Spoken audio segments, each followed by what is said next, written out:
Welcome to Not Milk Never Milk. Subscribe if you're lactose intolerant.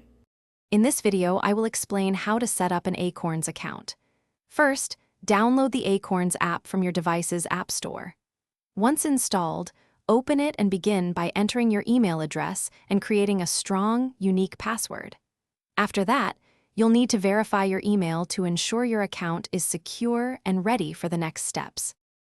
Next, Acorns will ask for some personal information, including your full name, address, and your social security number. This is a standard requirement for financial institutions to verify your identity.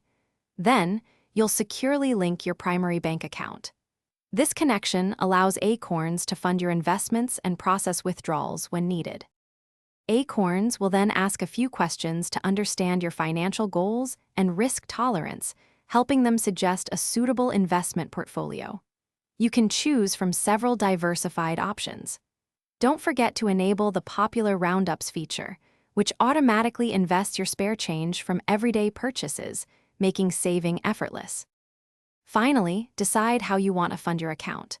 You can set up recurring deposits, even starting with just $5 a week, to build your investments consistently.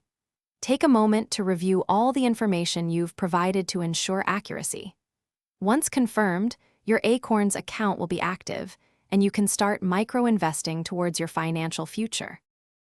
Thanks for watching. If this was helpful, leave a like and consider subscribing. See you next time.